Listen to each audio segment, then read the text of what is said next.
Good morning, everyone. My name is Ranjit Chapagai, and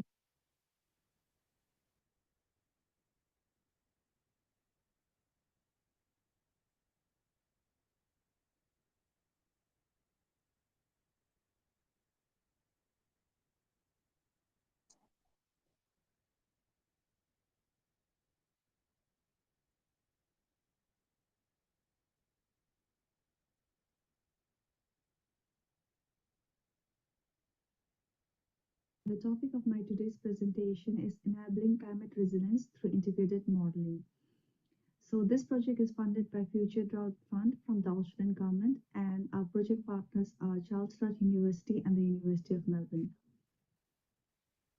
Farm enterprises comprising both livestock and cropping systems are the cornerstone of Australian agriculture. However, being primarily rain-fed, these systems are highly prone to drought. And many researchers have stated and found that future changes in climate make conditions tougher for the Australian farms, with scientists warning that there might be mega droughts lasting for more than 20 years. Hence, this project aims to quantify environmental, economic, and biophysical implications of systems interventions aimed at drought resilience, and also to improve economic. Good morning, everyone. My name is Ranjit Chapagai, and the topic of my today's presentation is enabling climate resilience through integrated modeling. So, this project is funded by Future Drought Fund from the Australian government, and our project partners are Charles Sturt University and the University of Melbourne. Farm enterprises comprising both livestock and cropping systems are the cornerstone of Australian agriculture. However, being primarily rain-fed, these systems are highly prone to drought.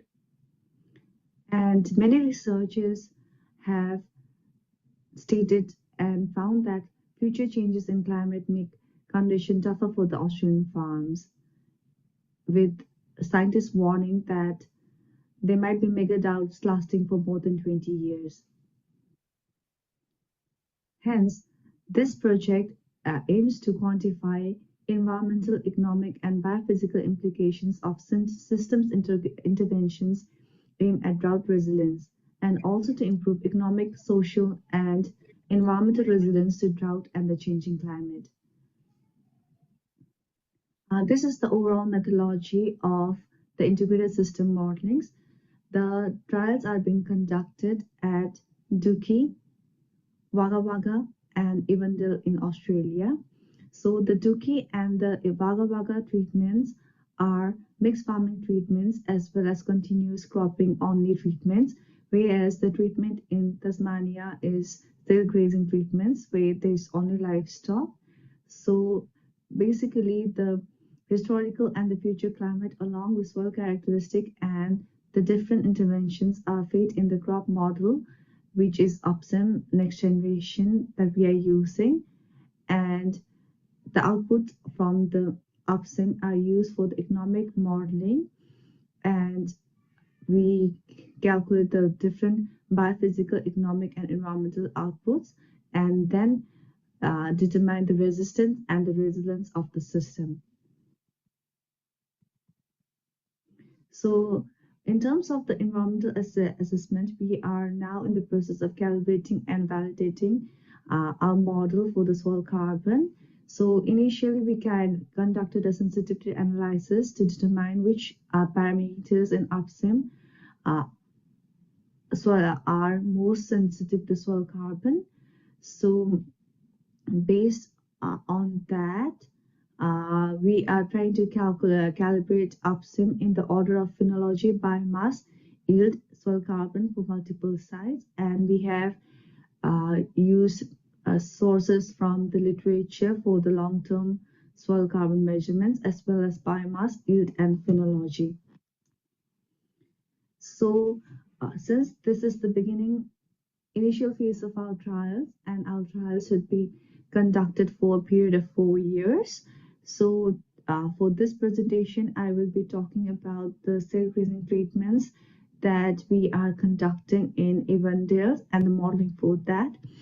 So basically, for for the cell grazing treatment, we are conducting three different intensities of cell grazing in the field. One is the cell stalking treatment, which is a low intensity grazing, which is conducted at 8 DAC per hectare. The second is the variable duration and high intensity treatment, which is the existing treatment in the farm, which our farmer is doing, and we are just recording and monitoring the details that she's conducting.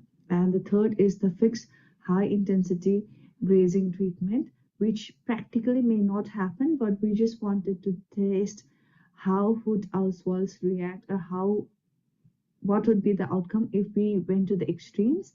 So for this, we conducted a high grazing intensity grazing at 10,000 DAC per hectare for 6 hours, and then took the measurements before and after the grazing. So for the cell stocking treatment, the grazing termination criteria was based on dung score, gut feel, standing biomass, or the sheep behavior. And for each of the three treatments, we have three replicates of plots. So this is the initial result for the biophysical assessment of set stocking grazing treatment.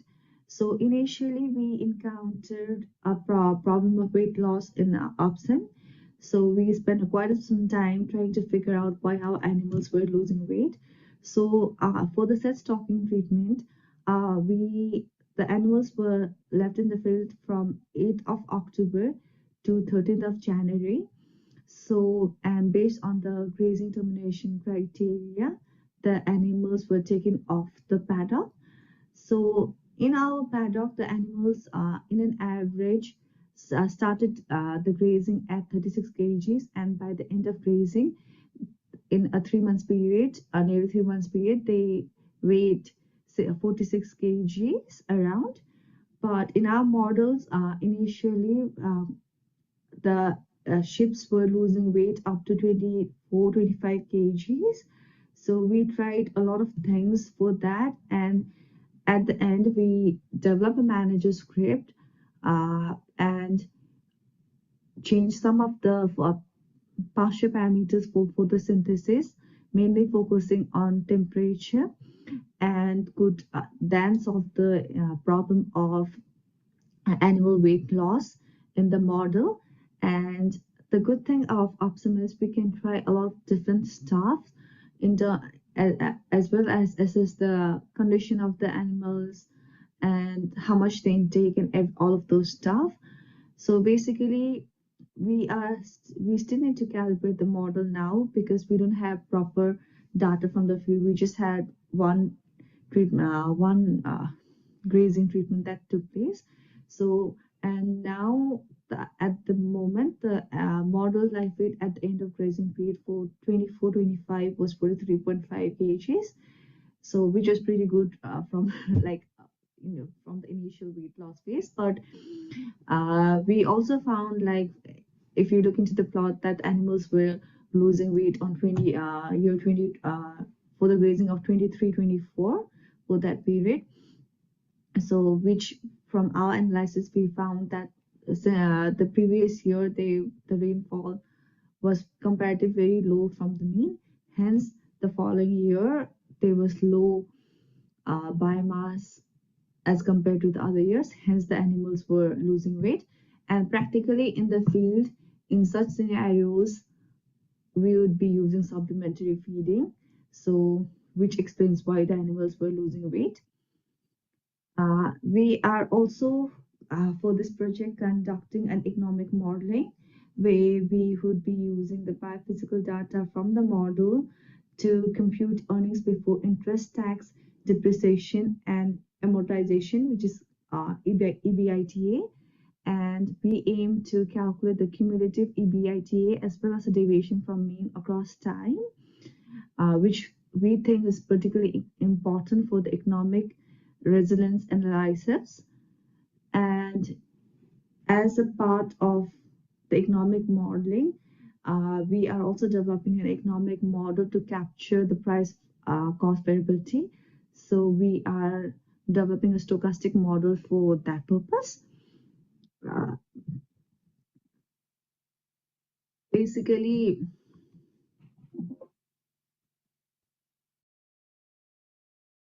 just quickly moving on to the summary, just looking at the time. So the main objective is to contract economic, environmental, and biophysical performance of various climate resilience adaptation. So for this project, we are focusing on drought, but from research perspective, we would also be looking at the climate resilience perspective. So what happens if there's a heat wave, or what happens when there's too much water, wet year, dry years. So we, and I guess modeling gives us the flexibility of carrying out that analysis as well. So using field data from literature and current experience to ground truth models, and we simulating biophysical, environmental, economic metrics for the three sites, as well as they are satellite sites. So we're also looking at that. And analysis will output yields, EBITDA, soil carbon, net greenhouse emissions, etc. And will enable contrast between dimensions. More profitable may have higher net GHG, high yields may have lower profit, and vice versa. So as a broader picture, we plan to do this for the whole of the Australian wheat belt under future and historical climates.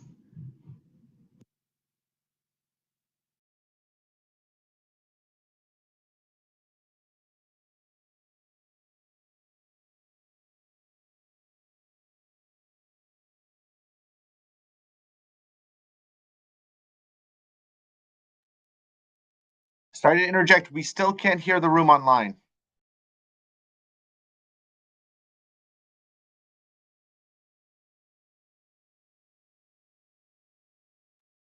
Is it good now? Yes, thank you. Okay, got it. Thanks for asking, Alex. Should I use the microphone or? You should use the microphone. No, Stay close. So close. Thanks so much.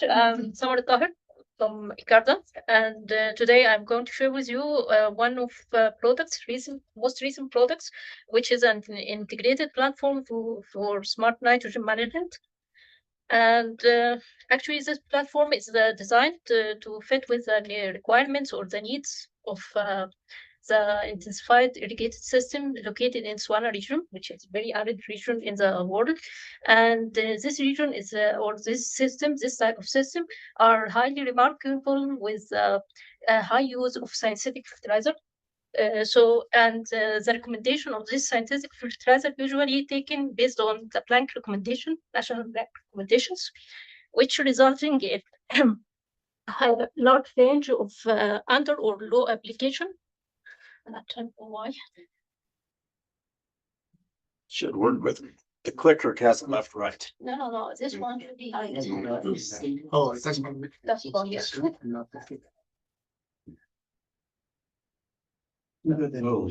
Yes, yes, that's thanks. Usually, this type of application of the decision making reduce or resulting in a wide range of inefficient applications, or can be under application or over application. But the recent national policies right now are trying to just narrow this range of the efficiency of this type of decisions by applying or providing the farmer by more precise application recommendations. So that's sorry.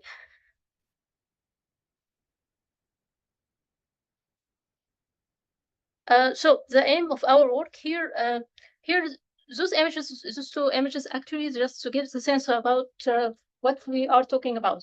What is the intensified irrigated agriculture system with a smallholder?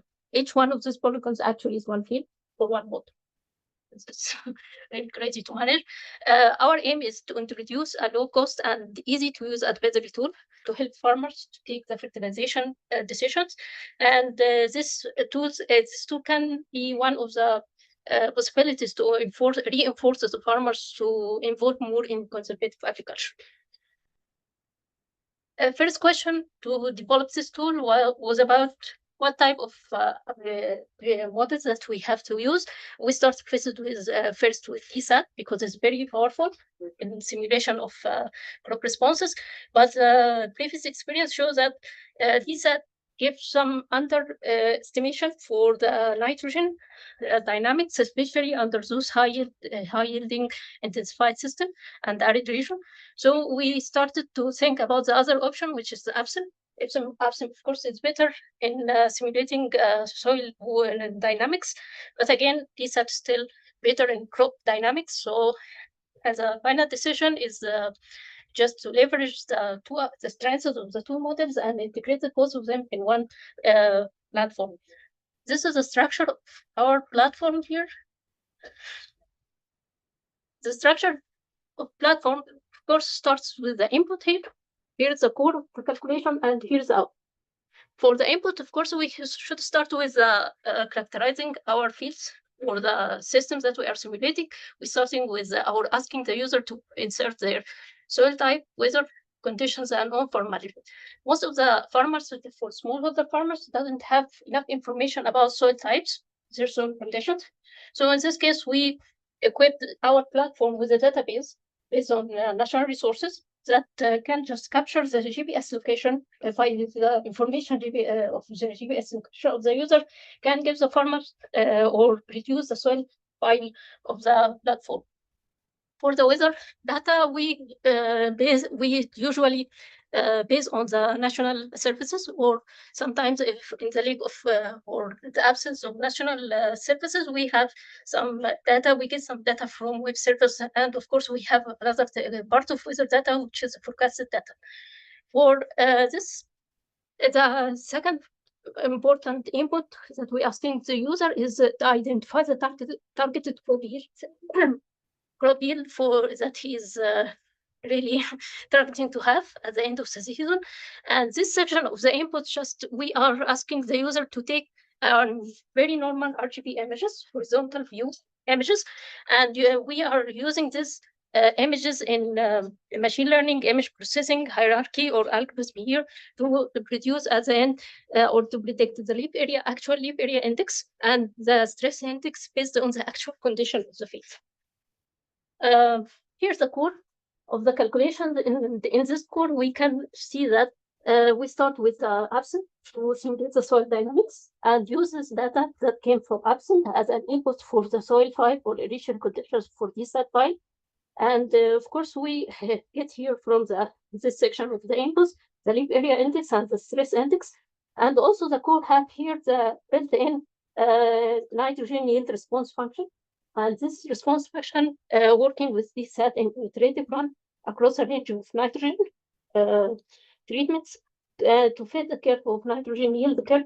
And based on the result of the curve fitting, we can have here the recommended nitrogen amount per dose and the expected yield for best estimation, of course. Right now, we are evaluating, this platform is under testing and evaluation. We are taking the case of irrigated wheat case in Egypt. Wheat is very important in Egypt, and we are just focused on the most important wheat production area in Egypt for the Nile Delta and the valley.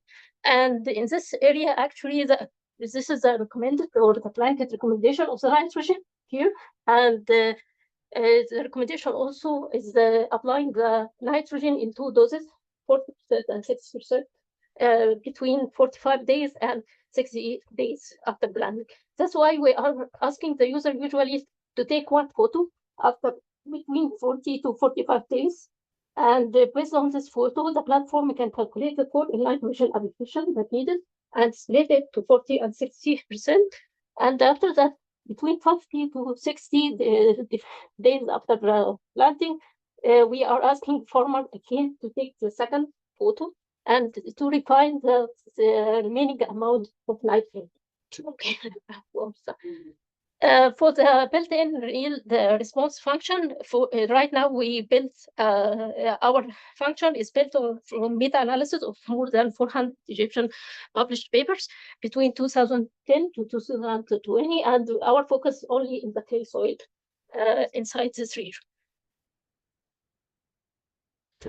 For the canopy cover imaging and NDVI data, we collected the data from our experiments for last two seasons. We are using handheld green seekers for measuring the NDVI. And here we have 6 levels of the treatments, nitrogen treatments, and based on that, we developed this curves on NDVI under different nitrogen treatments. For the conclusion, actually, I'm not going to present today any results because we are still evaluating this platform during this winter season start from December, and it should be ended by April. But the primary indicators that we get right now that when we targeted crop yield with 7.510 per hectare, we had recommendation of nitrogen 80% less than the national recommendation, which is it's okay, but we are still waiting for the final yield. For the future steps, what we are going to do, first of all, we need to conduct a sensitivity analysis to incorporate uncertainties, different sources, especially those who are related to varieties, the nitrogen sources, different sources of nitrogen fertilizer, planting methods, and also we can focus on other sources of uncertainty. Based on this sensitivity analysis, we can refine the response function here. And also I didn't include this here, but I will mention it. We are trying right now to build another function, which is the economical benefit function, to estimate the best economical decision of the nitrogen application. Here, this is just technical step here that we are trying to replace this iteration cycle of running by Suki, the machine learning model, just to reduce the time of simulation. And finally, we are seeking to have a wide-scale evaluation in the next season. Thank you. And any suggestion? We will go with one question. We have microphone around. You may keep it for answering your question. Okay.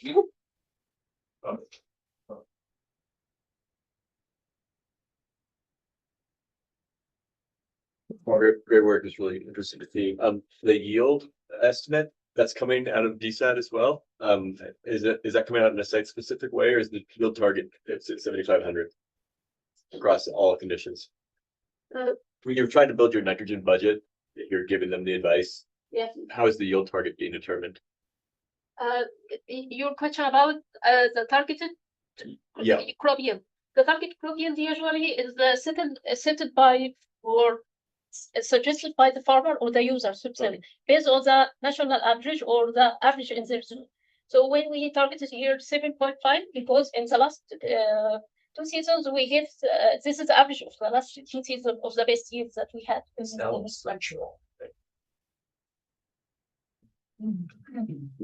Very good crop. Is it in the best producing anyway? Let's move on. Okay. The next presentation. We get help loading it up. Next presentation will be virtual, but this time virtual live. Alec Burway. A virtual agricultural innovations laboratory avail, combining NASA resources for multispectral decision support for Iowa corn and beyond.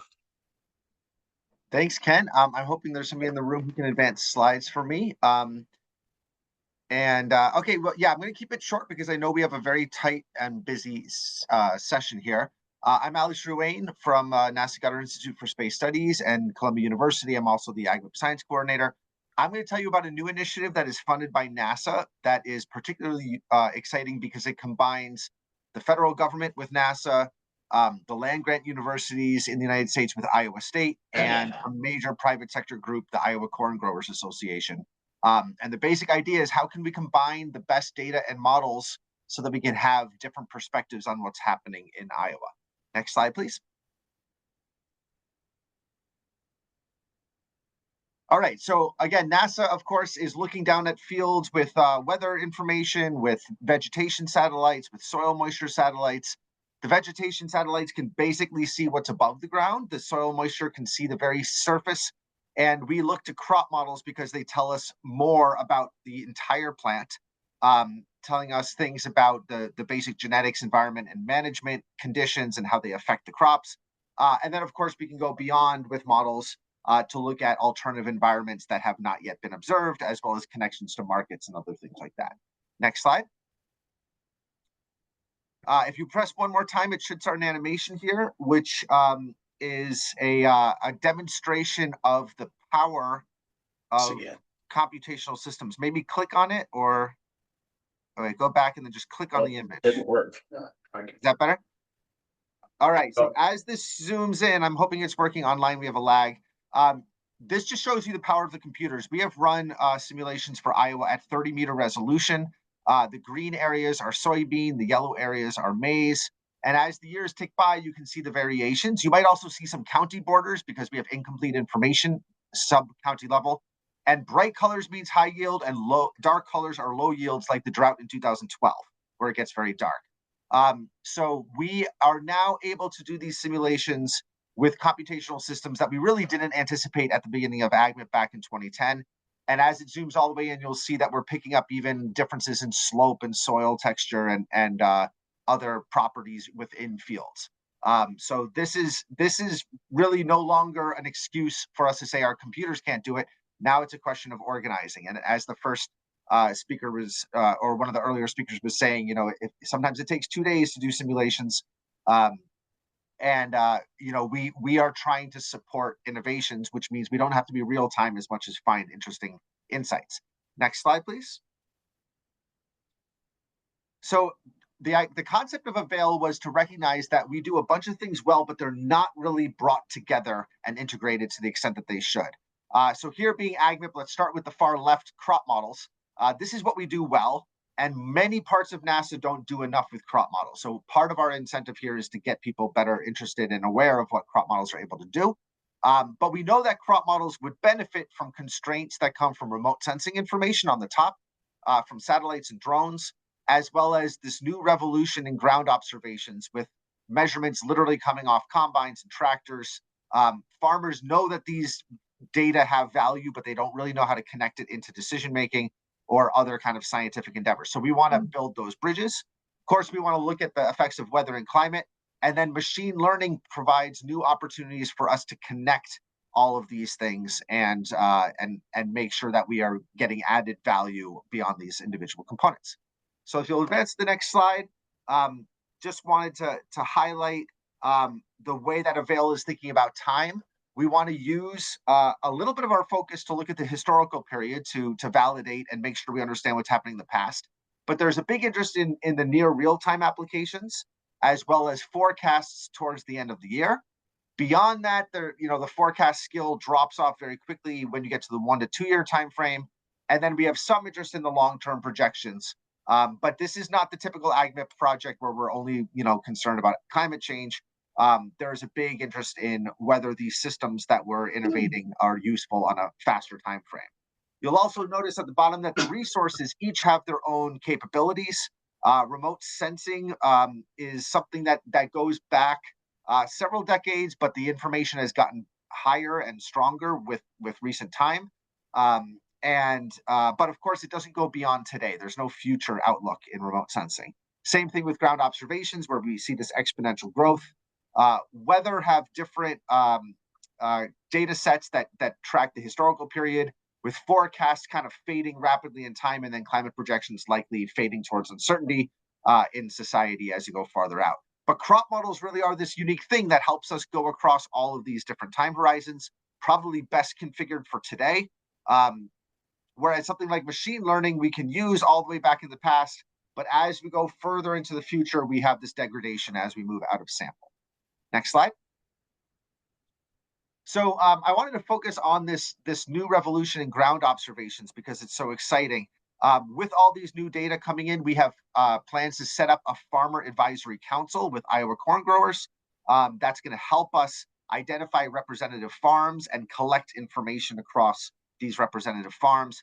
We need to pave new avenues to bring these data into the models, as well as to make sure that we're respecting privacy and data ownership. And of course, we're going to go further towards agribusiness. But the goal here is to identify science and systems with a high potential for innovation. Next slide. I think this is just showing one of the things, we're working very closely with Sotirios Archintoulis at Iowa State, and his group has been working on AppSim. We also have DSAT modeling within this project. But of course, things like kind of water excess and water logging are the kinds of things that are very difficult for us to anticipate with large scale models. So we want to use these observations along the way. Next slide. Of course, crop models, I'm going to go fast here because we know this, but we want to innovate within the crop models is what type of alternative seed and other kind of genotypes are we looking at, different management, different environments, and even to use this setup to look at the past, to disentangle what's happened, or to understand whether innovations applied 10 years ago would have paid off by now. Next slide.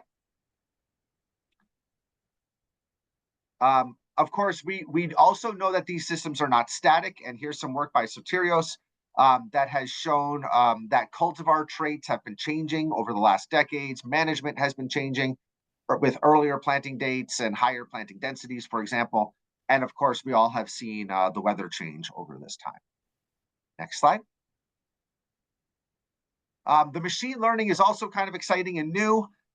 And there is the potential to use artificial intelligence and machine learning and other data-driven approaches that will allow us to connect these elements together through things like data assimilation and Kalman filtering, as well as potentially to take multiple outputs under multiple systems and make the right combination that is reflective of what's really happening on the ground, or identifying particular characteristics of systems that are likely to be transferable for success elsewhere. Next slide.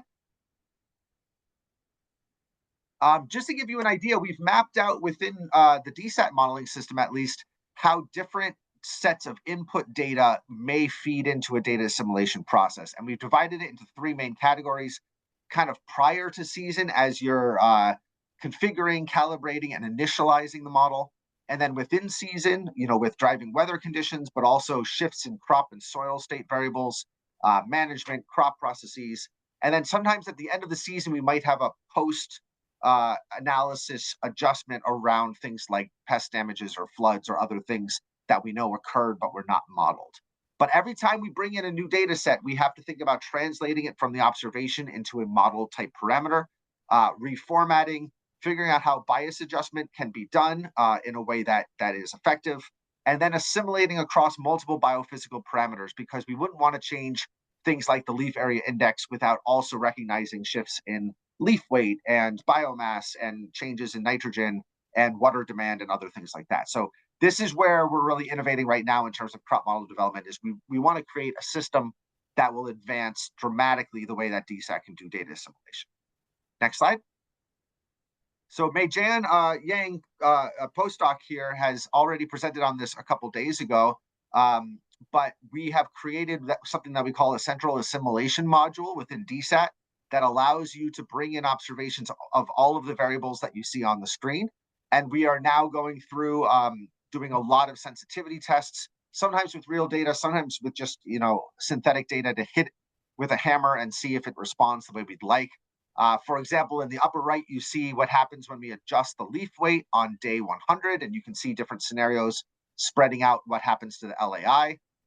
Whereas when we change soil temperature within specific soil temperature or soil levels, we see that we can get a huge effect, but as soon as we stop doing it, it goes right back to where it would have been otherwise. So both raising it to absurd high temperatures or dropping it to absurdly low temperatures seem to have no persistence effects. But that's something that we're now disentangling, and Bruce Kimball's presentation the other day is another piece of that puzzle.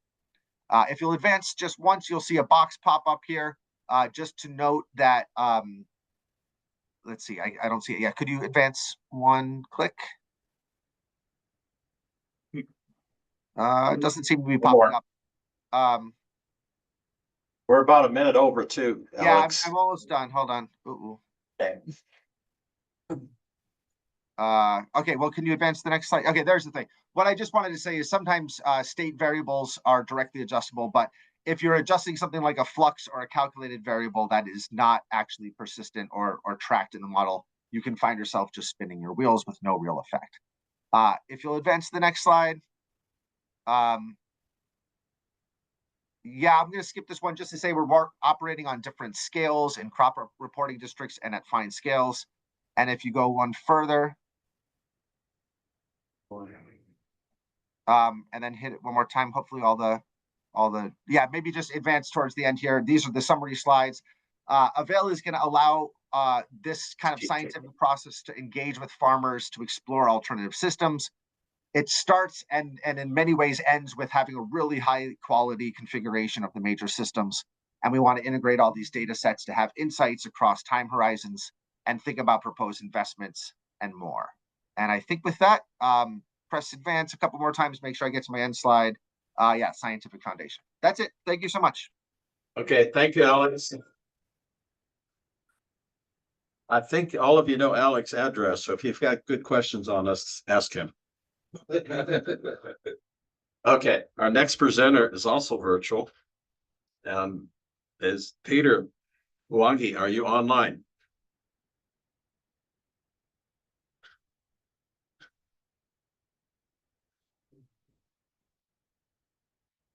Here's the slides are up, but Peter, are you there?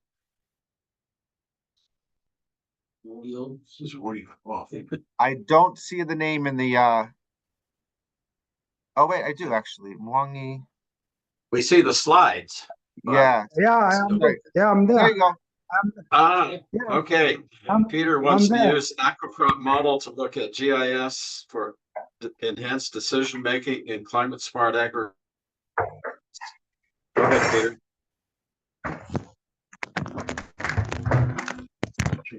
They will advance the slides. Okay, I'm there.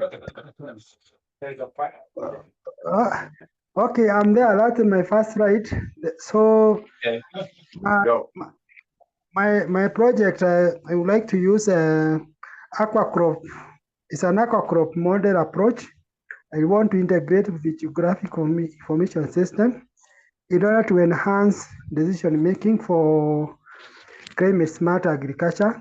This will be in Kitui, Kenya. Next slide.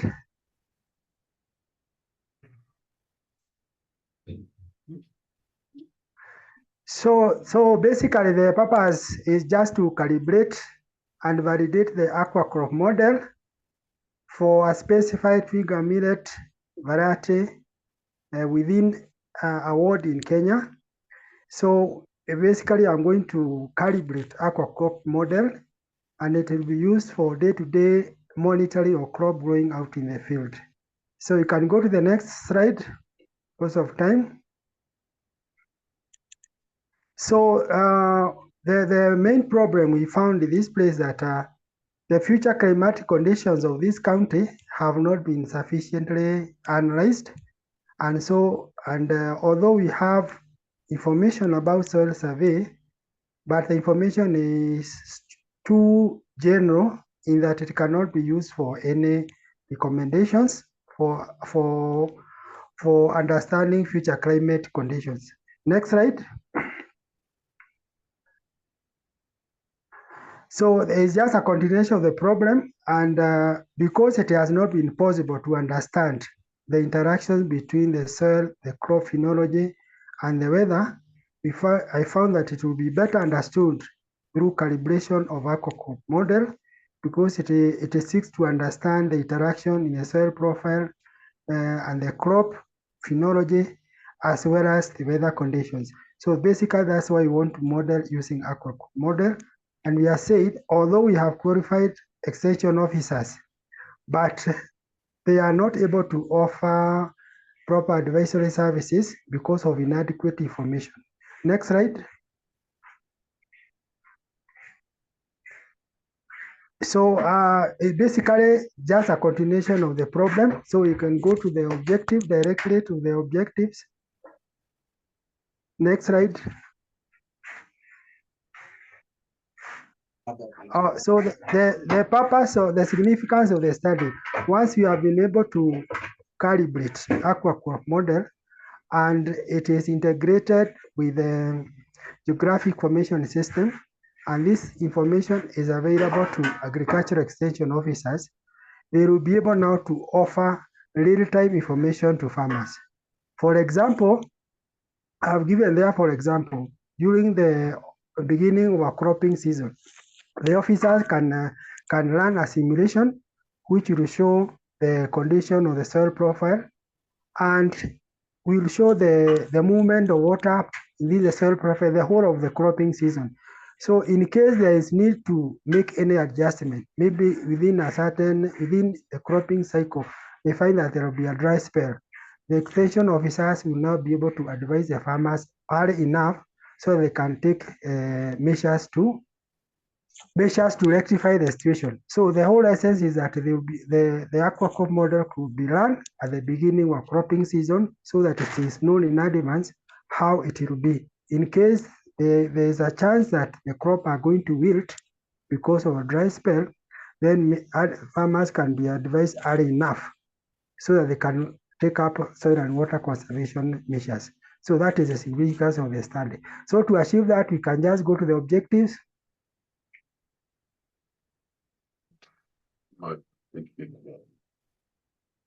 Next slide. It's there. Yeah, so next slide, please. Next slide. So that is the broad objective, just to calibrate.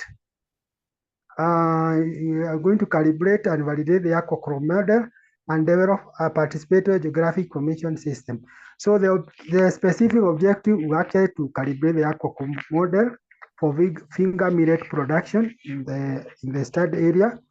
And then after that, develop a participatory geographic information platform.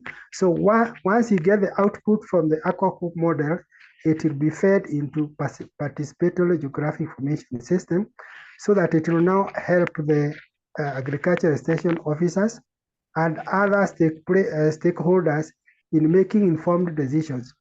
And because we want this project to be embraced by the government, so we are also going to support the inclusion of participatory into the policy framework of the country and the country at large. So to achieve that, we can go to the next slide. The next slide just describes the process involved in calibrating the aquaculture model. So we are going to create the file. I'm going to create the 3 files. We have the soil file, and in order to get the parameters required to calibrate, we are going to do physical analysis of the soil. We are going to sample, and then to create a climate file, I'm going to use the weather data from the available meteorological station within the county in order to create a climate file. And then for the crop file, I'm going to get the archive of finger millet from the aquacrop archive. So I'll have those 3 files. And then what I'm going to monitor most, there are 3 parameters, that is water content, canopy cover development, and above ground biomass. For monitoring canopy cover development, I'm not going to use the leaf area index. I'm going to use the above ground cover method because it has been found to be more accurate. That's the one I'm going to use. The next slide. So I've just given that information. I've already given the method I'm going to use in order to get to the soil profile characteristics, the issue of soil texture and hydraulic properties of the soil. I have trained the method that I'm going to use there. Next slide.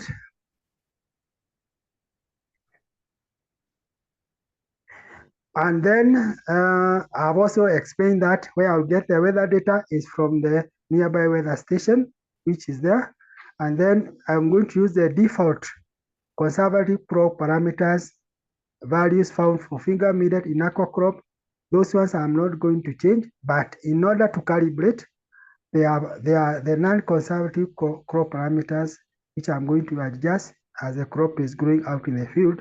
And these parameters include the planting density, how the crop establishing, canopy cover development, time to reach 90% emergence, maximum canopy cover, and days to maximum. All those parameters as outlined in the aqua. 2 minutes.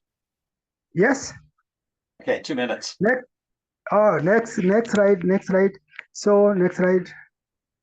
So the whole process of calibration is outlined there. Maybe I can go to the other slide.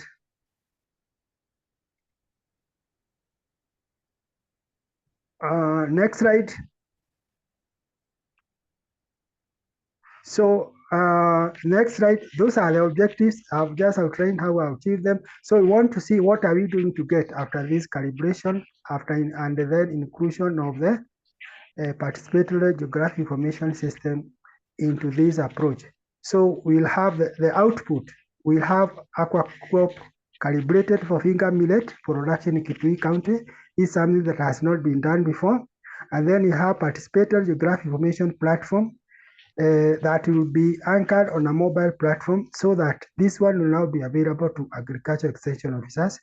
They will be able to offer real-time information to farmers on the soil and water conservation measures that they need to undertake as the finger millet is growing out there in the field. And then the other deliverable will be a policy brief, an aqua crop participatory geographic information system, a policy brief that is supposed to be adopted by the government. So those are the deliverables, and I've trained the procedure in the previous slides. Next slide. So the beneficiaries are basically the smallholder farmers who are poor farmers growing finger millet.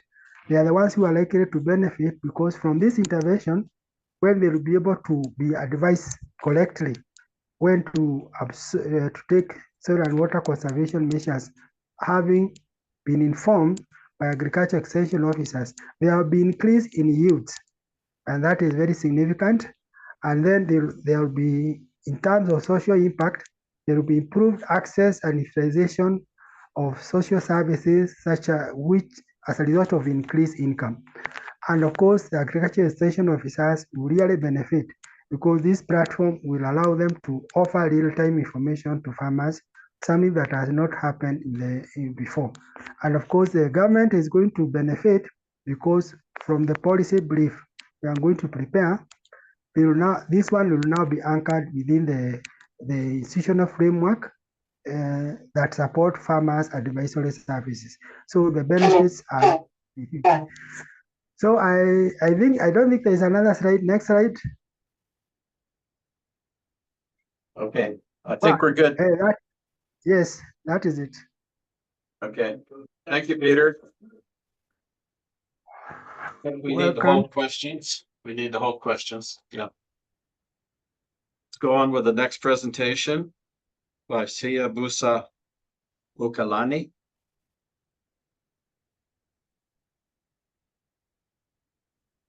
AgWise, spatial temporal yield prediction for sowing and variety recommendations in Ghana.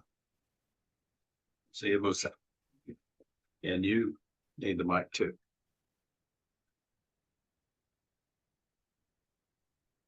That's good. Okay, just waiting for the slides to come up. Okay.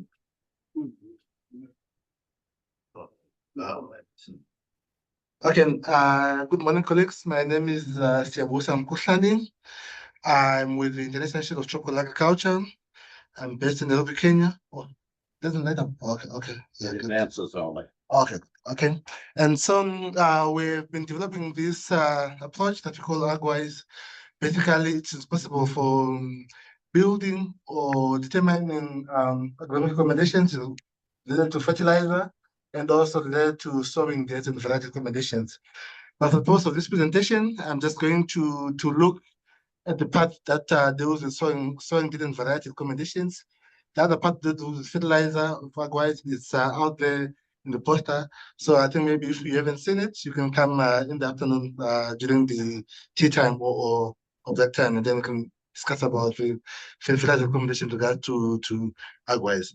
So with regards to the sowing dates and recommendations, the background, farmers in Ghana, they face multiple challenges, especially led to climate risk, poor extension services, and of course, they are dealing with old advisories where they've been there for years or centuries, not centuries, but many years.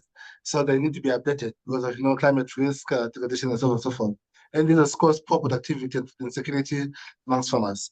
And also the solution, there's need for improved chain support systems, which are also local to the farmers. And as a result, we came up with this special modeling approach.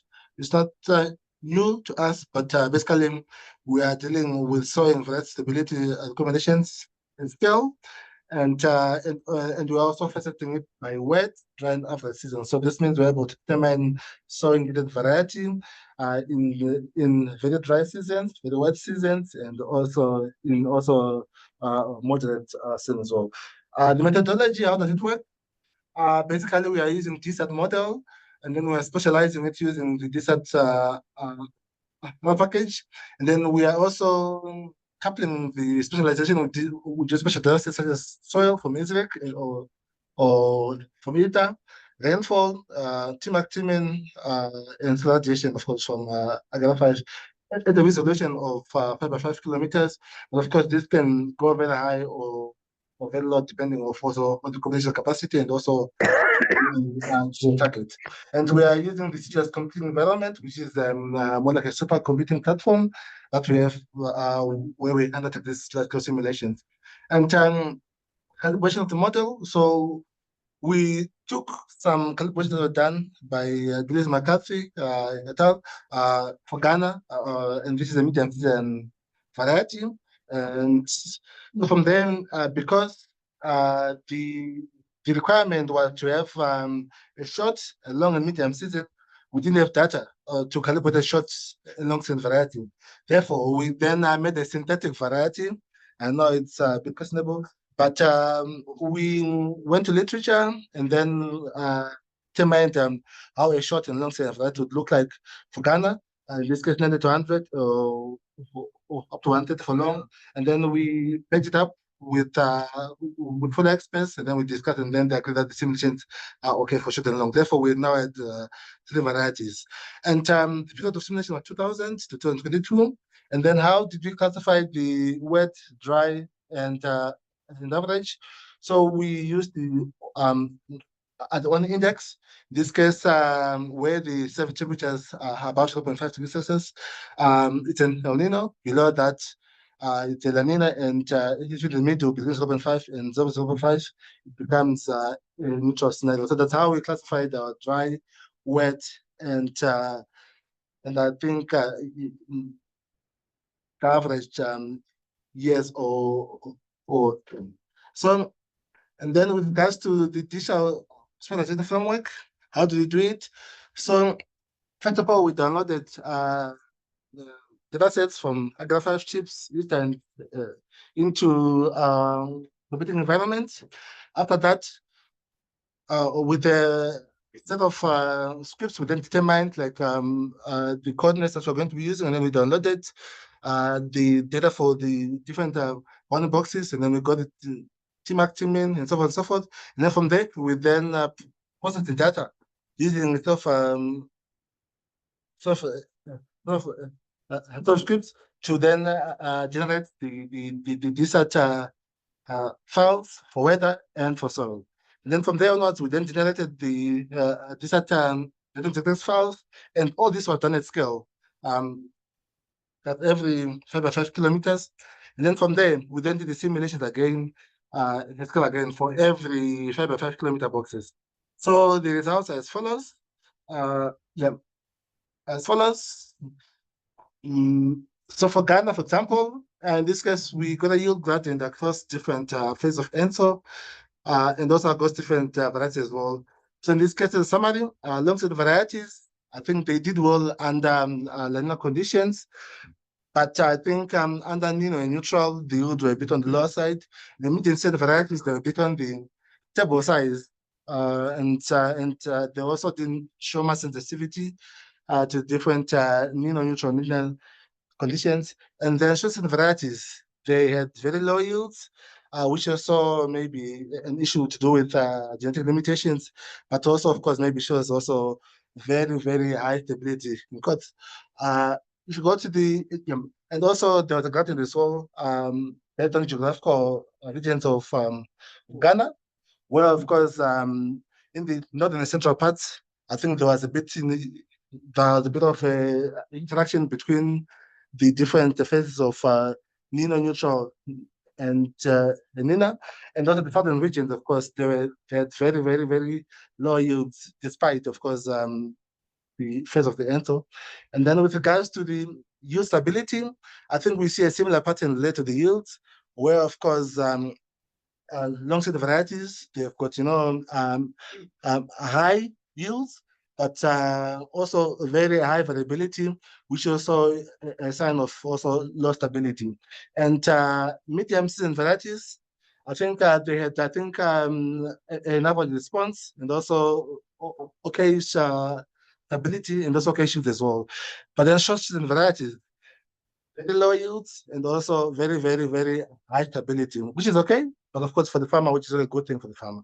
And then now going into the optimum sowing depths for Ghana, there is a bit of, I think, interesting pattern. We have sowing gradients from the north to the south generally, where the north you can sow early, and then as you go down the south, it's late sowing. But then specifically, La Nina and Nino seasons, they had, I think, mostly sowing early. I think there's a benefit in the north specifically. But I think the neutral, also there's some patterns where I think as you go down, delayed sowing, it was okay. And I think also for the short varieties as well, there was a steep gradient where there is very, very early sowing and also very, very, very late sowing as well. So I think this also shows that, the need for us to consider actually, the interaction between interface and also season type as well. And then you talk about that, the gradient, of course. And then in conclusion, not conclusion yet, we have tried to apply this specifically in Zambia, the triangle. This example I showed here for Ghana, but we've done most of this work in Kenya, in Southern Africa, in Nigeria, and so on and so forth. But for Southern Africa, they went a step further. They integrated this sowing data variety information into a chatbot, which farmers can now access. As you can see here, it's for soybean and maize, so farmers can then access these varieties and also these sowing data recommendations as well. Yeah, 1 minute, are you okay? Oh, okay. And then it can also be accessed by tables or also via maps as well. And in conclusion, okay, of course, there is the really big gradient between, sowing depth and yields. And of course, this is practically okay, but I think we need to define these outputs more actually. And then there's also this aspect of very high yields, also very high stability, which is a bit confusing. But I think in this case, if I was a farmer, I think I would be very, very safe, cultivating medium season varieties, as they've shown that they've got also okay yields and also very good stability as well. And in conclusion, we used this El Nino, La Nina neutral, we're determining sowing data and so on and so forth. But is it reliable? So in future, I want to integrate this with seasonal forecast so that we're able to determine at a very, very, very kind of resolution which ones are the best sowing dates and also the varieties. And of course, in conclusion, this work, of course, we're still working on it, but we also need outputs so that we also need information from you, who may push our reviewers on, of course, how we can, make this more publishable. Any advice is welcome on this. Thank you very much. Okay. I think we better keep going because we're going to miss lunch otherwise. Ready to load the next slides. A lot of good information there. And I think that's like, how do you apply and actually give recommendations to farmers? Our next presenter will be Krishnan Kiloti. And his topic will be optimizing forage crop production under open field conditions, a comprehensive aqua crop simulation and sensitivity analysis. I'm going to be watching you too. Maybe I'll try to go very fast. Okay. But I have a dense information also. He's got it. Yeah. Very good chance. Yeah, maybe I can start. This simulation is yesterday also I had one presentation. Now, this one, not that one. Sorry, the red one. there is Ekada. Number 6. Number 6. Yeah. That one. Yes. Yeah. Okay. Yeah. Good afternoon. I'll be presenting crop yield simulation for the master plan for sustainable agriculture development of Abu Dhabi. Actually, Abu Dhabi government, they made agricultural development plan, and they provided us a list of 51 crops, and they wanted to have two information. One was yield, potentially yield and attainable yield. Second one was yield limiting factors. What are the major yield limiting factors? Biophysical factor, and mainly the biophysical factors. And actually, the 51 crop simulation was massive work. And those red names are the crop simulation modelers, and I was leading. And then, actually, in the beginning, we wanted to use either EPSIM or PSAT, but we lost a lot of time, and work was massive, and our data was less fitting the model. And then later we changed to eco crop. We used EPSIM for 7 crops, but for 43 crops. It's not moving. Right click. Should work.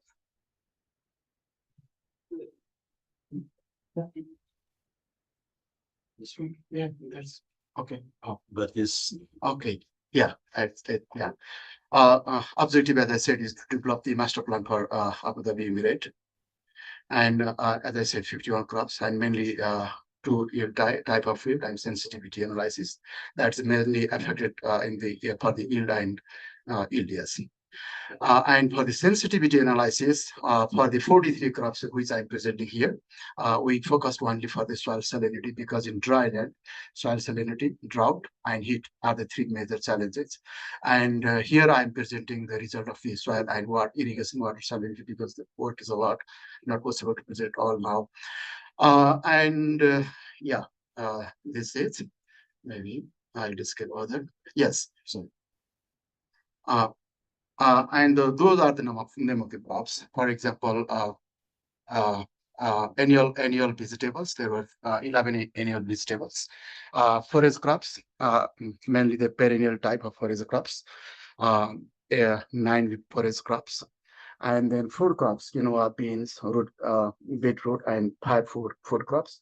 And 8 fruit crops also, like starting from date palm. Date palm I presented yesterday. And 2, 3, or 4 annual type of fruits, and all others are perennial fruits.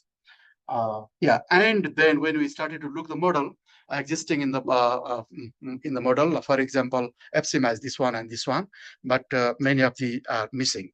And then what we came at the end is we had to make 8 new models for the vegetables, 5 new models for the forest crops, for those forest crops, for example, Louisiana, then Sestania, Moringa. Yeah, this I was not hearing even before. And similarly, for the beetroot, for the food, and similarly many fruit models are missing. In total, actually, we had to make 27 new crops model, and then for the core category of those of those crops. And one more information, for there were 7 other vegetables also, and for them there is Scrum model in AgMIP setting, and then we used the parameters available in Scrum, and then we run this model, actually whole model. That was the simulation process. Actual yield either review or provided by the ADAPSA. ADAPSA is Abu Dhabi Food Safety Authority. And then FAO, eco crop model is there, FAO has developed. And then that was model was calibrated, and then we derived attainable yield, potential yield, and then sensitivity.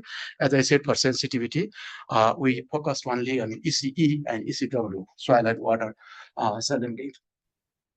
And this is the study area. Actually, we have made fantastic maps, as Taf was also this morning, for all 51 crops. I'm not putting that one because there were 3 partners.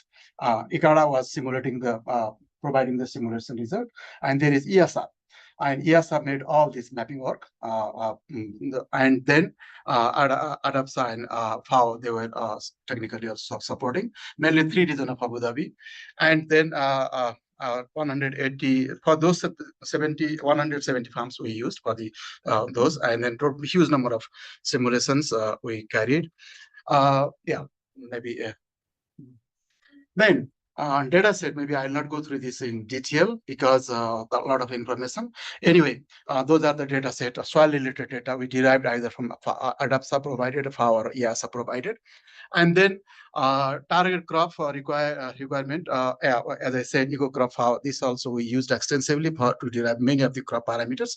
And then climate data also was downscaled and provided by ESA and FAO. Those are the major parameters we derived. Root zone water use calibrated when we run the aqua crop. We don't use this limited data set mode because full data set mode is not possible, and we didn't have that information. And so crop expansion, canopy expansion, stomatal conduction, dense, biomass, harvest index, and those 4 or 5 parameters were parameterized when we run the model.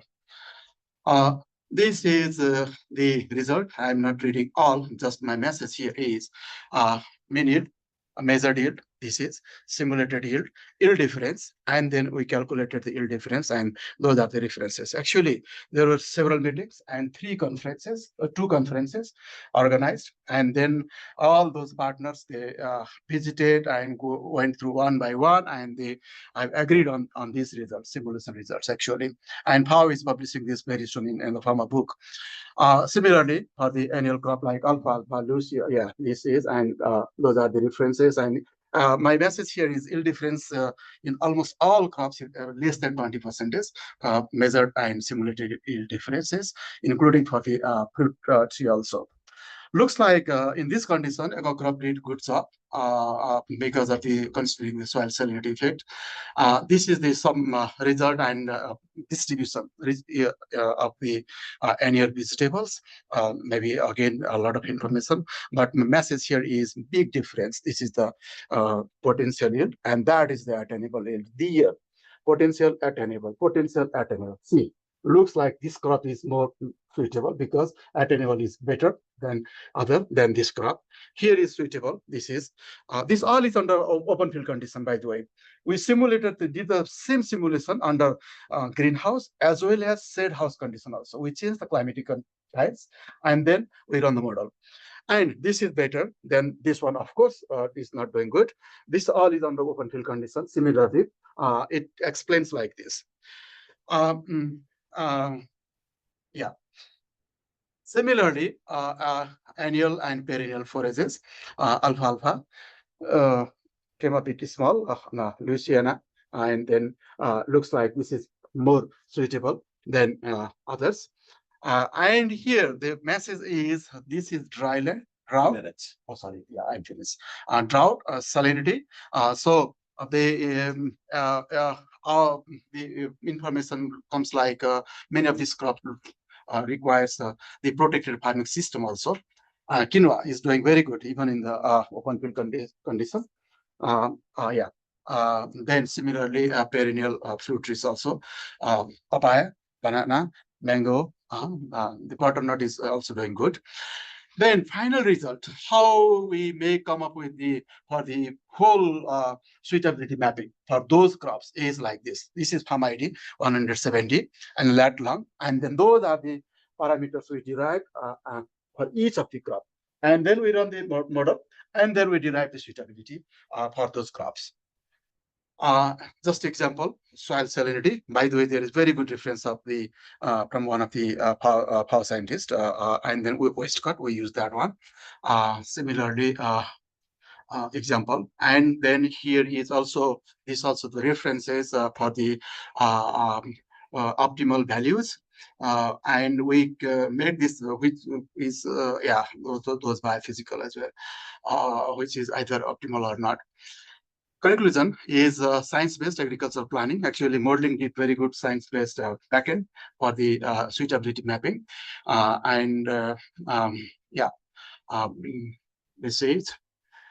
Second conclusion is evidence-based zoning of the crop and investment decision. It is somehow like based case study that model is used for the big number of crops to make the country level agricultural plan, and that a lot of information is sitting. For example, as Tabazo mentioned this morning, water productivity, temperature stress, salinity stress, many other things are sitting. We have not used it. Use a lot of still scope is there to use, and then come up with the and then last but not least is this approach should be replicable. It is replicable and scalable. It can be done. And maybe we can make a decent support tool using this one, dashboards, and can provide some very good decision to the farmers. All is results from the same. Thank you very much. Thank you, Krishna. You have one simple question. I noticed your attainable yields are much lower than the potential. Right. And are those attainable based upon a lot of the field measurements? Kind of a yes or no. Mainly 3 factors. Yeah. Soil salinity. Yeah. A lot of crops are sensitive. We put this in the model that if it is lower or higher based on that one, this threshold is there. Temperature, this all is open field, and this is hot dry land. And then that's the reason they plant many crops in protected system. Good. Even in the protected system, I have 2 more similar results. So shade house is better than the glass house. And open field is of course performing lowest. And here from this actually a protected system may not require. You're excited about what you're doing. You have so much information. Okay.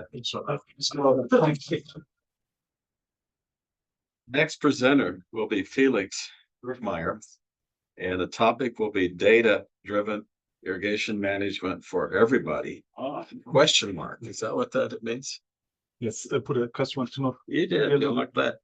What is it was a DMAIL, like a acronym in the kind of control. I wrote it to B10.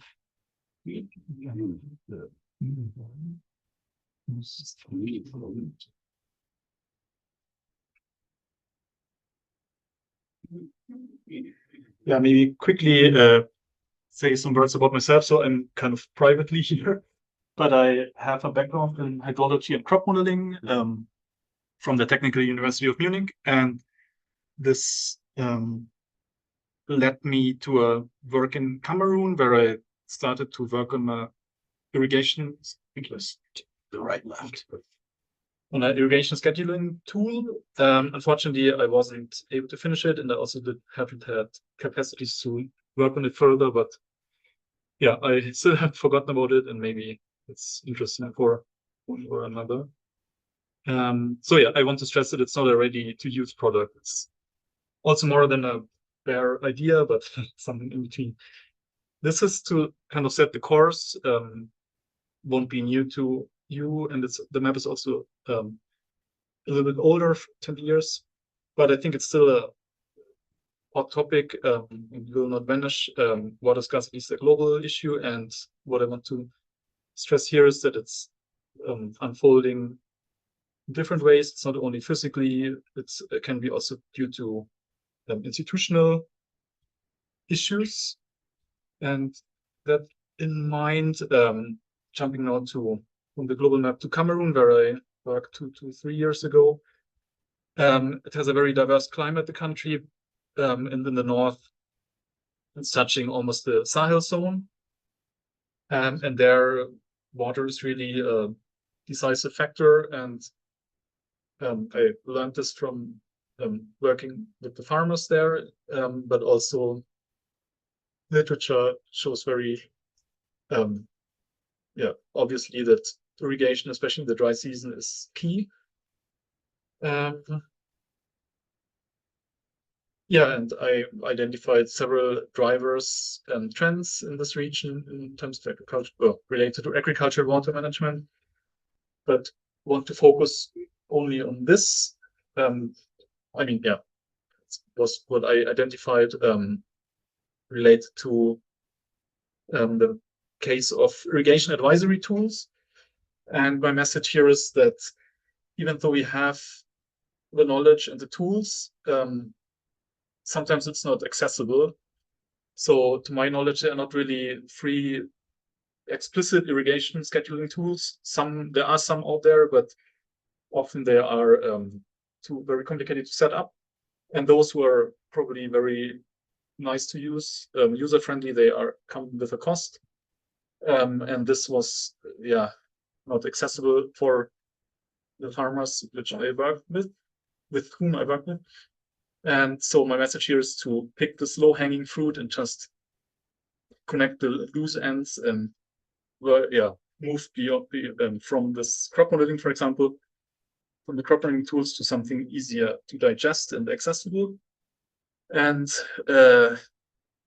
just would like to go through the calculation steps and hope that the mechanism of the tool or the idea I have in mind explains itself. I made the presentation in Google Slides, so sometimes there are some glitches I see. Never mind. So the first step is actually the modeler who has to set up the AquaCrop open source model for the location and crop of interest.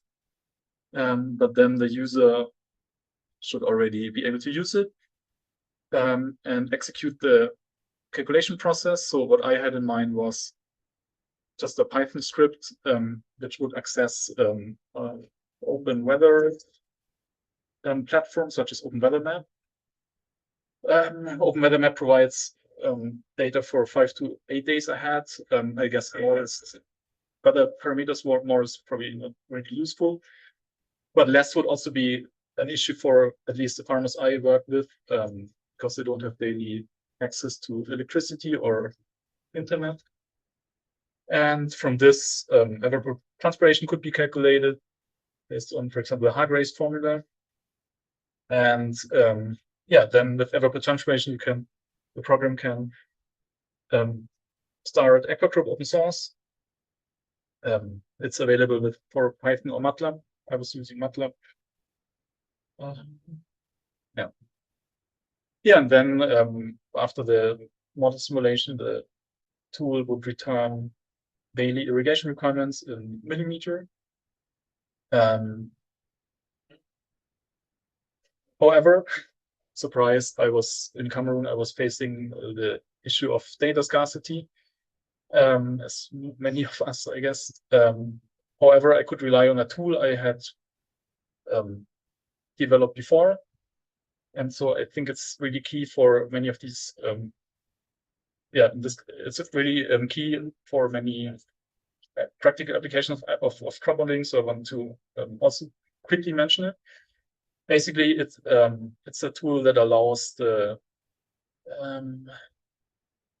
analysis of a large number of input-output samples or input parameter combinations, which, to my knowledge, is not possible. It hasn't been possible before with AquaCrop. And also, communicating with some of the AquaCrop user community, it's really an issue that to calibrate the AquaCrop model in many parts of the world. So this tool hopefully can allow to test various parameter combinations and evaluate their goodness of fit related to output variables such as can it cover or other variables. And my master's thesis, here is just if anyone is interested, step-by-step description. In my master thesis, I tested it for a experimental plot in India, Kampu, and I could at least narrow down a bit some input parameter ranges. I don't think we don't have time to go too much into detail, but this would be the senescence parameter. But more importantly, in my opinion, I could show that, at least for this case, I could calibrate the model without using soil water content, what is recommended by the developers, only by comparing the model output to canopy cover measure. This was actually then key in Cameroon because it was impossible to measure soil water content throughout the season. But like I could show that with this tool, its canopy cover measurements are good enough or sufficient. So I want to add here that the modeler could also use this tool to start. Just to wrap up, I believe this could be a reliable and tool because it's drawing on weather forecast data, not historical data, but also on crop modeling. So many other tools are often just outputting rainfall data, but not really the irrigation requirements. And it's also explicit by giving irrigation requirements in millimeter. I am a fan of open source tools, so this might be also an advantage.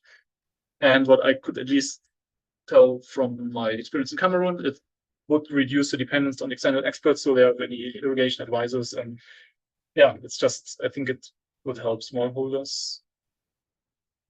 So they would rely less on external experts, except on the crop of course. That's it. Thank you. Let me ask one question. So the AOS is automating how the aqua crop will work for your application? No, the AOS, sorry. The AOS is just an open, so researchers in Manchester, I think they converted it to an open source tool, and I did this calibration thing. Let's move on to the next presenter. This one's virtual. Balaji, are you online? Hi, yes, can you hear me? Balaji Sisa Hi. Surkanta Curry. You there? Hello. Okay, what we will do is you say when you want to advance the slides. Okay. Yeah, so hi everyone. I'm Balaji. I'm a PhD student in Iowa State University. So since in the interest of time, I'll be probably running through the slides quite fast. So you can go to the next slide. So basically, this work is showing our framework that we have built for giving recommendations to the farmers on applying irrigation and nitrogen fertilizer. And it's not just looking at yield or profit, but it's also looking at sustainability in terms of the environmental impacts. And you can go to the next slide. So this is a brief overview of the original framework we had, which is called Mission Model Predictive In-Season Scheduling for irrigation and nitrogen fertilizer. So the core of this is a calibrated agriculture model. We are using RGWQM, the Rules on Water Quality model, but the framework is so generic that you can replace it with any other crop model like APSIM or DSAT. And we're using this to basically forecast what is the predicted yield at the end of the season, given a particular management strategy of applying irrigation and fertilizer at different points in the season. But as we all know, if we want to simulate this, if we want to get the predicted yield, we need weather for the entire season, but we don't know while the farmer is actually running in the middle of the season, right? So we are using weather forecasts from NOAA for whatever duration we have available, and beyond that we are just using historical averages. But as you all know, historical averages are not so reliable. So we have a recursive approach of daily updating our optimal management strategy. And then we just ask the farmer to only apply the water or fertilizer on each day. So we run the optimization on, say, day 2, and we arrive at a best management strategy for the entire season. But we only tell the farmer to make the actions corresponding to that present day. And when I come tomorrow, we get a better forecast of the weather, and we get a better, more accurate weather data for what happened today. Based on that, we refine our strategy, management strategy, and then we give a new recommendation to the farmer. So you can go on to the next slide. So this was so what I showed on previous slide was the original mission framework. We discussed it, like I actually presented it during the last AgMIP session, but since AgMIP10, we revised the formulation quite a bit, simplifying a lot of unnecessary variables that makes our optimization run faster. And also, we also added some extra penalty terms to account for the environmental losses. So if you go on to the next slide.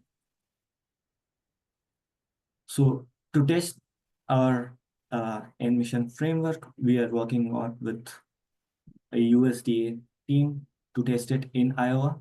So right now we are in the simulation phase, but the plan is to actually do some field experiments to validate it in site. So yeah, we can go to the next slide. So to run our mission framework, we need a calibrated RZ model. So we initially started off with what was already published as a calibrated model, and we got most of the parameters from the literature, but some parameters were unknown, so we tried to calibrate them manually. But very soon we realized that the manual calibration is very laborious, and running just simulation for one set of parameters takes quite a bit of time because I'm running for a long duration. So in this case, I was running for 9 years. But actually, we had data for more than 9 years. We had data for almost 20 years. So we actually switched to automatic calibration using the coordinate descent algorithm. So if you go to the next slide, we enhanced our parameter set that we wanted to calibrate, which covered all the soil water parameters as well as the crop cultivar parameters, and also the nitrogen dynamics pools coefficients. So the result of this calibration we see is that while the initial calibrated model performed very poorly beyond 2010, the revised calibrated model did well up to 2020, and we see a better fit on the tile drainage, the losses, the water and the nitrogen found in the tile drainage. So with this new calibrated model, we decided to apply the emission framework. So if you go to the next slide. So it's basically more or less same as the mission framework, but what we have is we have an extra penalty term. So if you notice here in the green blocks in the left bottom, we have a profit that the optimization solver tries to maximize, which is the revenue that we get, from which we subtract the cost of applying the fertilizer and irrigation, and also not just procuring the resources, but also a cost for application, which is common to both fertilizer and irrigation. And also we have a penalty term since our model can also predict the tile drainage losses, we have an extra penalty term corresponding to the environment losses. And we use the coordinate descent algorithm, which was performing much better than the previous black box algorithm. So this takes into account the coordinate descent algorithm takes into account the structure of the problem to better find the solution. So if you go to the next slide. So this is a brief overview of how the emission framework changed its recommendations over time. So as the day of the season progressed, you see the graphs on the leftmost are the inputs that we are applying, the number of applications that we are doing, and the total quantity of the fertilizer and water we are applying. So since this is Iowa, the water irrigation applied is basically 0, but we see that the model forecasts a potential need for water application because it required because the fertilizer too would be better absorbed in that case. But since as we got better focus, those irrigation recommendations were put down. And as the three graphs in the middle basically show how the predicted yield and the profit change over time, as well as the total nitrogen loss in the tile drainage. We see that the emission framework consistently performs better than the traditional expert management in terms of getting higher yield profit and also lower nitrogen losses. So the graphs on the rightmost basically show, so each column in this grid is basically the complete strategy on day D. And as time progresses, the column moves from the left end to the right end. And so basically the day on which we are giving the recommendations to farmer is the value on the diagonal. So once you hit the diagonal, I can no longer change those recommendations because those have already been implemented in the farm. So Balaji, you have 2 minutes. okay, yeah, thank you. So we see that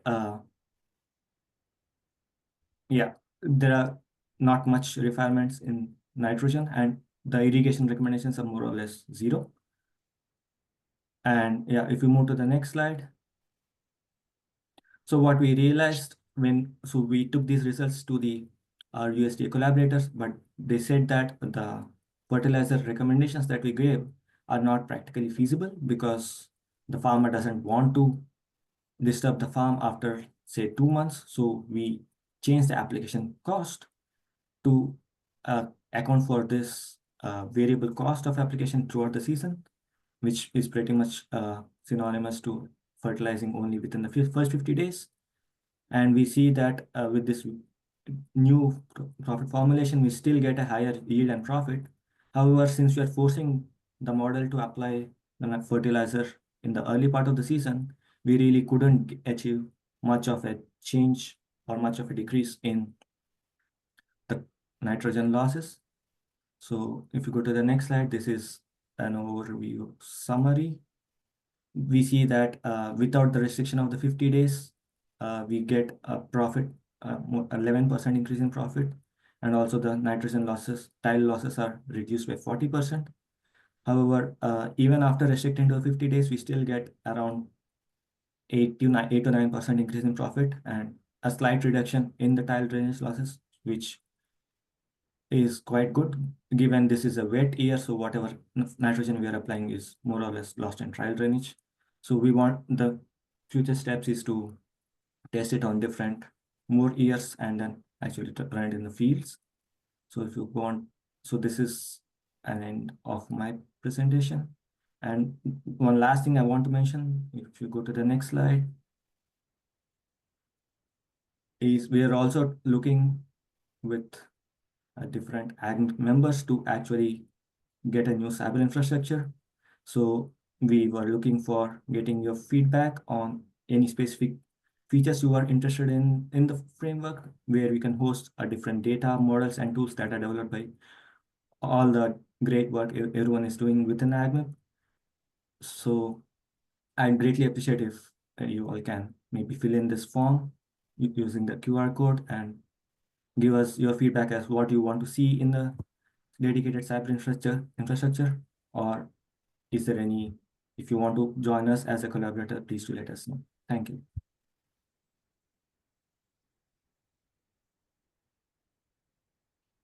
Thank you, Balaji. The rest of you know about the CI, this network that he's talking about? We may need you to make a little more proposal to Cynthia Rosenzweig and Alex for what you're thinking about. Right. We are working with Alex already. Okay. So he's already. The rest of us don't know about it. We also have some people on from Florida working with us, but yeah. Ken, just for your information, we worked with Garrett a little bit in the last round of proposals, but the timing was just too short and we had to pull the plug. So we're trying to get the popular kind of collaboration with more time now. Yep. Thank you. Okay, let's move on. And I'm the last presenter. And I'll be talking about adapting the crop growth pruning forage model for Napier grass. Just a little exercise to get into with some folks from CIAT and a researcher from University of Hawaii. Fodder and grass crops are very important for the dairy industry and ruminants and providing milk and high protein food sources. What I'd like to do is introduce a bit about the crop growth pruning forage model and how we use it to simulate growth of a number of different perennial forages. I'll describe a bit of how the code works for the growth dynamics for a perennial forage and some of the new inputs as well as new outputs. For example, herbage is just what you harvest, not the total crop. Herbage and crude protein, percent leaf of the herbage, and then describe a bit about the adaptation calibration of the model for 2 data sets from Hawaii and 1 from Kenya. Okay. The crop grow model itself was originally an annual model. Well, still is, but my grad student, Stuart Rimpf, modified the code to add the ability to be perennial with storage organ dynamics in 2004. And this adaptation has been done for a number of species over the last 15 years. Cynodon is Bermuda grass, Brachiaria, Panicum, 3 different crops in the same experiment. Alfalfa 2018, guinea grass, and the last one is a very good calibration for Bahia grass. And this is released within the version 4.7 and 4.8 for these species. Now, what the new code has to do is to simulate the ability to do regrowth based on reserves where you have 0 leaf area. If you had an annual model, you take all the leaves off, it has to stop, unless you do some other tricks. And that creates memory of prior management, harvest management, winter issues. And that new state variable that's there is either stolen or rhizome or stem base or the upper part of the roots. You almost need to be imaginary on that, but it has carbohydrate and nitrogen reserves. And we have rules for creating that storage tissue, as well as putting nitrogen and TNC and doing refilling of it when conditions are good, refill, and then use it for rules, for example, to mobilize that carbon and nitrogen reserves to drive the regrowth. And that happens when the leaf area is low after you harvest. You have these typical outputs the crop model does, like leaf area and the organ mass, but we also need output. For example, herbage is shoot minus stubble. Herbage nitrogen is shoot nitrogen minus stubble, and then the herbage nitrogen concentration or crude protein. We also output percent leaf, which is a quality trait for forages, and the output to the traditional plant grow, but also there's another output called forage out. Now, we have one additional file required to make this work for the hardcore experiments, because what that does is we simulate the dates of harvest, the amount of, and here's a date, the amount of residual living above ground stubble, and a percent leaf, and this is kind of often a dummy thing unless you measure it. And then we have a restaging that brings it back to a juvenile stage, would say hypothetical 3-leaf stage. And this file can be really long if you want. Now, for those who want to run this with hypotheticals where you don't have a real experiment, we do have ability now to do growing degree days in the species file to set repeat harvests. We haven't tested this, but it should be possible just to play with the system to harvest leaf or stem, depending on the animal preference. The cultivar was banana grass, grown in 6 irrigation treatments in Maui, Hawaii, over 4 years, and it was drip irrigation, had different amounts of water. Initial conditions were measured, very high nitrogen, I'm not quite sure why, and applied nitrogen in steps with the drip system with 8 harvests over 4 years. The other location was Napier grass, I believe the same cultivar, grown over basically 2 or 3 years at 8 sites listed here in Kenya, and this is the SEAT experiment.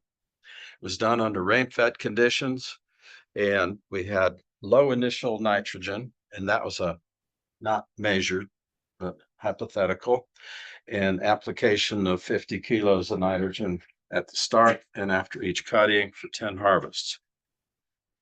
Now, there's a little detail here. We start with a template for actually brachiaria from Diego Pequeno's work. And Napier grass has a lower quality. Basically, we had to decrease these target nitrogen concentrations for leaf, stem, root, and storage. That actually helps give more production, though, because you'd have less nitrogen demand. We did a few things to photosynthesis because we've reduced the concentration of tissue. We also changed the shape of leaf photosynthesis response to nitrogen, where it's 0 at 0.5 and maximum at 3.1. Napier grass is grown at relatively high elevations, and we ended up getting a better simulation with a lower cardinal temperature and reduced maintenance respiration because you got a lot of this kind of old tissue hanging around. And also Napier grass compared to brachiaria, we had to, and here's brachiaria value, Napier during the seedling phase, partition mortis stem, and during this repeated establishment regrowth phase, the same, allocating more to stem compared to leaf. And the contrast was compared to brachiaria. That can be calibrated, and a little bit more on this. We had to reduce senescence, hang on to the tissue, mobilize less as we mobilize nitrogen in the system. There's a flaky thing in the model that works for grain legumes, but not for grasses, which is where we lose some petiole. And in this case, nothing is lost. Dead tissue hangs on. That was changed. The day length sensitivity thing didn't work from Bahia grass applied to the tropics. And what this is that it says at longer days, we get more partitioning to above ground. And as we go to short days, more partitioning to the storage tissue, which works great for Bahia grass in the southern US. Some issues with this for that it's quite sparse data to calculate partitioning. No information on nitrogen concentrations other than we kind of knew what crude protein should be at harvest. And then for the Kenya location, we had to really push the stable carbon pool up, meaning reducing mineralization rate to mimic the relatively lower yields. A little bit more here, just to define what stubble is. These are input stubble values. Oh, that didn't work. Okay, stubble is and then this straight line drop is where harvest occurs. You know how to fix it? Okay, I'll move on. What we did with this brachiaria, we're able to calibrate something like the cardinal temperatures because the growth rate's much less in the winter. And actually that's solved with a Bayesian optimizer. This shows leaf area index for the same system, fluctuating leaf area index. And this is the first of the Napier grass with 7 harvests. This one was a very strung out harvest, and some of these are the low water status. That's total. And this shows one of the treatments where, okay, total mass, shoot, this would be stem and leaf. And you can see that we get more stem growth relatively late as you get more mature.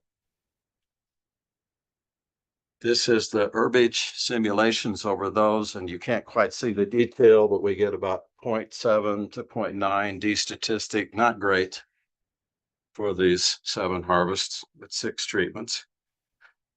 This is showing the Kenya location, and this is for 8 different locations within the country. They happen to be harvesting almost similar times. So this is 10 different harvests, and this happens to be a drought period during one of the seasons. This is the herbage production. over time, shown as a little bar graph because you harvested on a given date. And maybe this is the last slide. This is the first adaptation. I would call it preliminary. We would benefit from more data. We're simulating about 12 to 15 metric tons in Kenya and Hawaii, and it could be better with a different nitrogen application, irrigation. We need evaluation against tissue nitrogen concentrations where we have defined fertility conditions. And one of the things that we find with these models is so often it's the soil nitrogen mineralization supply that creates your variability.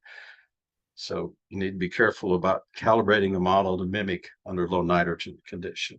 And that's it. Okay.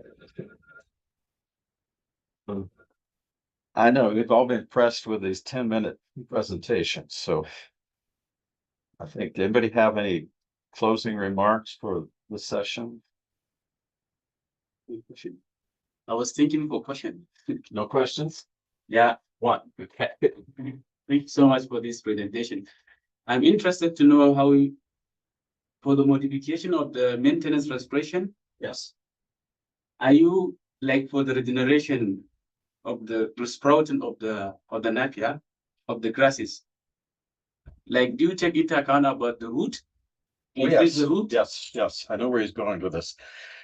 This is a leaf level photosynthesis model with C4. And we're trying to follow the growth respiration approach that Penny DeVries does and the growth maintenance respiration. For something that has this much tissue that's there, not all active, we had to really drop the maintenance respiration. But there's no measured data unless we do like Santiago Quadra and put flux side measurements under this. So my confidence level on that is very low. And you're calibrating, there's maybe a magic factor in there, but it's pretty close to the same calibration. For those of you who know what this is, it's an SLWREF that's hanging in the species file, but it's the same as brachiaria.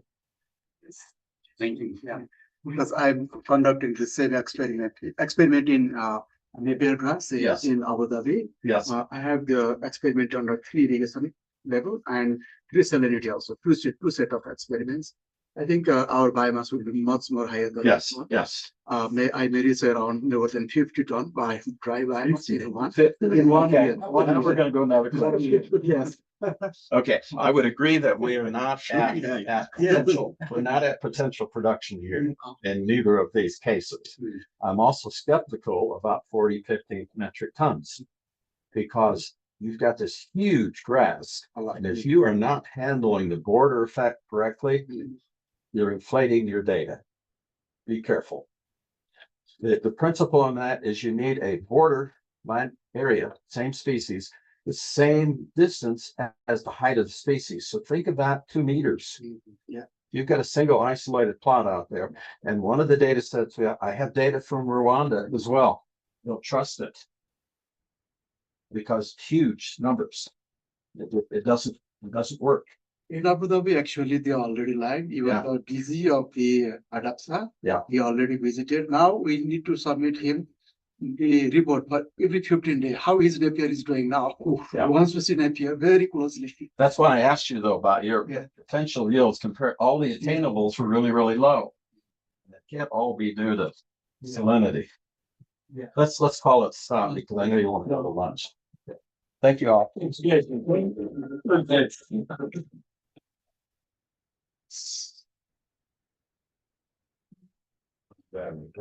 you say is true. That green bite, fresh bite. Fresh or dry biomass? Yes, we did not small here. I also I already have this 50 is fresh in 1 year. 1 year because here is multiple cut. Any fresh or dry? 50? I am expecting There you go. At the end. Yeah. I have around. How you are. Thank you for all doing this. You're rescuing people, right? It's going like potential. How much in you? Every day, personality.